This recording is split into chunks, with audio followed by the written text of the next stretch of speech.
This is a sports catastrophe production. Hey there, Heather, ho there. It's Jeff Cutter Diver. Welcome you to another sports catastrophe on this day. And finally, first time in 6 days, we'll have one. Well, I know I did a few like last year on those days that I haven't done, but you know the rule. Can't do the same thing 2 years in a row. But anyway, regardless, on this day, November 13th, 1958, the Continental League was formed. And you'd be thinking, what is this? Oh, it's a baseball league. And why are you doing this one? Well, simple. It was a proposed third major league for baseball in the U.S. Because, you still had the the majors and the minors. Anyway, it actually sought membership within organized baseball's existing organization and acceptance within Major League Baseball.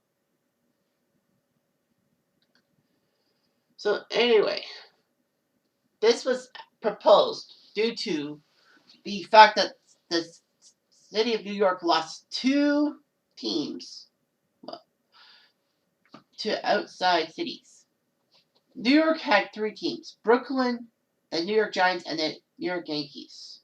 But by 1957, after 57, there was only one left, the Yankees. Brooklyn moved to Los Angeles, and the Giants moved to San Francisco. So it was so bad, New York City Mayor Robert Wagner wanted a committee to bring the National League back to the city for 1958. After all, you lose two National League teams. All that. They tried to entice one of the other six NL teams, Cincy, Philly, Pittsburgh, among others, to try to move the teams, try to move to New York, but they abandoned their plans. With the help of attorney William Shea, the Continental League was ready to start production by November 1958. In July 1959, the league was formally announced with teams in Denver, Houston, Minneapolis, New York City, and Toronto. And it was like, wow, Toronto might have a team in a major league. Not like the big leagues, but hey, you know what? Toronto could have a baseball team. Sweet. And of course, all five teams would have different teams. All five cities would have different teams later on in baseball life. So it looked pretty good. But the famous owner, Jack Ken Cook, representing Toronto, Ken Cook would soon own Washington of the NFL and LA of the NHL. Anyway, they agreed to pay 50,000 American dollars to the league and had a capital investment of 2.5 million. And a minimum seating capacity of 35,000 would be established by the league for the venues to play games in. Anyway, they needed three more teams by 1961, and there were 10 cities for applications. Soon, Atlanta, Dallas, Fort Worth, and Buffalo were all picked. Atlanta would soon have a team. Dallas would soon have a team. Buffalo did not have a baseball team. Anyway, Branch Rickey, who was famous in baseball circles for his stuff with the farm systems of the St. Louis Browns in the 1920s, and of course the guy who signed Jackie Robinson to a major league contract in 1947, was going to be the commissioner. He even appeared in that capacity on the CBS show What's My Line, September 1959, saying that the league would be inevitable as tomorrow morning. And they said that the league would start by April 1961. But the Major League Commissioner's Office was non-committal on the issue. So anyway, the AL and NL would actually answer more to their constituent owners than to the Commissioner's Office. So anyway, baseball decided to react by doing the one thing they could do without calling for litigation in court. They would add expansion teams. The same 16 franchises have been around from 1901 to 1960, so 60 years. Can you imagine 60 years without expanding and all that? And in the next 60 years, we would be up to 30 teams. So anyway, they decided to add two teams to the American League and two to the National League. The NL decided to put one of the expansion teams in Houston. They didn't have baseball. They had the Continental League, but they gave Houston a chance to play baseball. And it worked out. The Colt 45s, as they were known before moving to the Astrodome to become the Astros, were a very good team. Yeah, the Astrodome was an anatomy in itself. It's like, holy crow. Man, I wish that video games would actually have like retro stadiums and not just the same ones MLB The Show does. Like, the old Yankee Stadium, old Marlin Stadium, and all that shit. But yeah, Houston got it. The AL decided to place an expansion team in Washington, even though that Washington had already lost their Washington Senators to Minnesota, which was a good move. The Twins, within 5 years, got to the World Series, lost Game 7 on home turf, but whatever.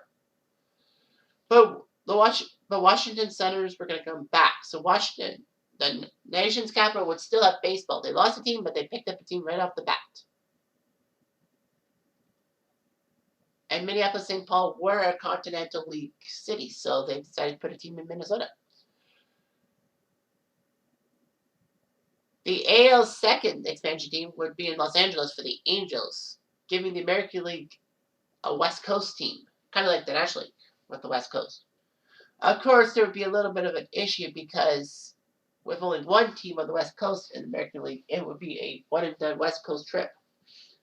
Now, of course, rumors were circulating that the Giants were supposed to go to Minneapolis before San Francisco, but the Dodgers lured them to San Francisco, saying that it would be perfect, and then teams could have a road trip on the West Coast. They don't have to fly right off the bat from the West Coast back to the East Coast.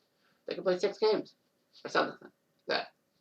The NL decided with their second expansion team to put the team in New York. And New York got their Major League Baseball team back, the Mets, in 1962. Although the Mets had many growing pains. In fact, the Mets weren't good till 69. Their first great season was 69, and they won the World Series, taking down the Baltimore Orioles. Shocking. Anyhow, so with the New York team getting the Continental League, from the Continental League, New York getting the team, that meant that the Continental League was basically destroyed. But the fact that the National League got to New York, William Shea said his job was done and he abandoned the Continental League's formation. It would be a gigantic legacy. Baseball historians concur that even without the imminent threat of a third Major League, expansion had to happen in Major League Baseball because, pressure from Congress, the rapid growth of pro football, and long-tenured owners, and all that. But the Continental League actually compelled MLB to hasten expansion by years, and all that. Major League Baseball would then commit to 4 expansion teams in 1969, 2 in the American League, 2 in the National League. The American League teams were Kansas City and Seattle, but that Seattle team moved to Milwaukee after just one freaking season. And the National League was San Diego and Montreal. So anyway, Shea Stadium, where the Mets played from 1964 to 2008, was named after William Shea, and it worked. He brought National League Baseball back to New York and all that. Shea would actually broker the sale of the New York Titans to Sonny Werblin, making sure that the AFL team could stay in New York. Shea would actually bring the New York Nets to Nassau Coliseum, so the Nets would play in the ABA, the league that was trying to spook the NBA.